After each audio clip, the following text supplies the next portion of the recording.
1 million immigrants living in the United States with legal status, and they are in danger of being deported soon. Yeah, they were given something called temporary protected status, or TPS. You've probably heard about. You're about to find out more. Dana Wagner joins us to tell us a one-man story. Two sides to this one for sure. So many conservatives believe that TPS has been horribly abused, allowing some immigrants to remain in the United States for dozens of years when it was only meant for a short time, temporary.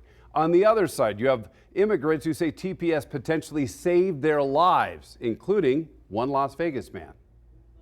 You've been here now almost 30 years. Do you like Las Vegas? I love Las Vegas. Yeah, what do you love about this community? It's always something to do. Nery Martinez moved to Las Vegas in the 1990s, escaping a bloody civil war in his home country of El Salvador. My childhood was like pretty much seeing people dead on the street with bad things hanging, people hanging from the trees, bombs getting close to my house. It wasn't like any regular child life. After being turned down for asylum, Martinez was granted temporary protected status by Republican President George W. Bush in 2001. It's been extended several times since by several presidents. TPS allows immigrants to remain in the United States if there are problems in their home country, including ongoing armed conflict, an environmental disaster, an epidemic, or other extraordinary conditions. TPS allows Martinez and more than 800,000 immigrants from 16 designated countries to remain in the U.S., get a work permit, and a driver's license. TPS has changed his life. He currently works as a bartender at Caesar's Palace, has a wife of 25 years, and 2 children who are natural-born U.S. citizens, 22-year-old Katie, who just graduated from UNLV, and 19-year-old Eric, who graduated from high school in Las Vegas and is currently working as an electrician.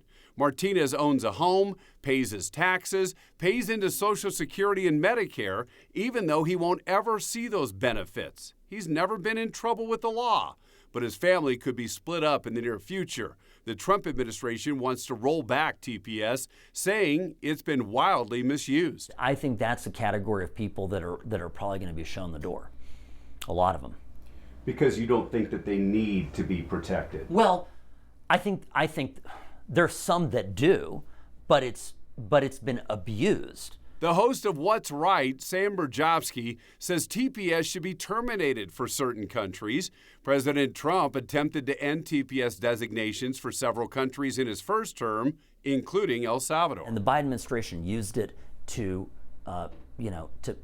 legalize a whole bunch of illegal people who came here not because they were fleeing some situation, but because they wanted to be in the U.S. and then became political pawns of the last administration. You don't think they were vetted sufficiently? Oh, absolutely not. But Martinez says he has few ties to his birth country. He's been in the United States of America for more than half his life. He says Las Vegas, Nevada is now his home, not El Salvador. I've been here more of my life in this country, so it's like I'm going over there like, what am I gonna do here? You know, I feel strange in my own country. You feel like a stranger? Yeah. In the country you were born in? Yes.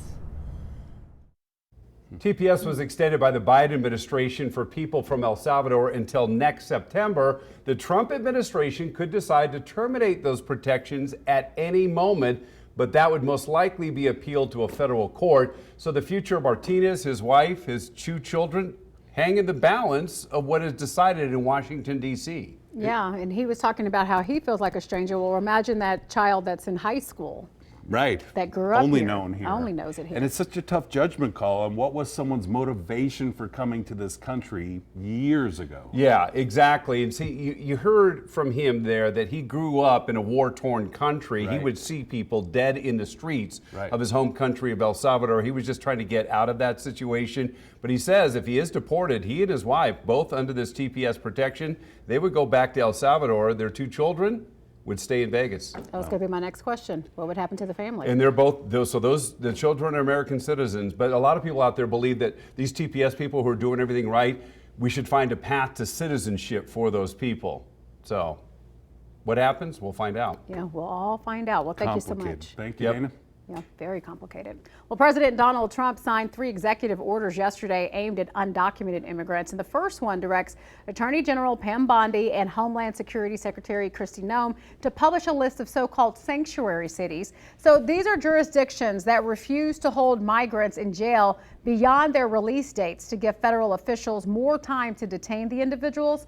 Now, another executive order beefs up enforcement of rules that require professional truck drivers to speak proficient English. It directs the Department of Transportation to place any non-English speaking drivers out of service. President Trump plans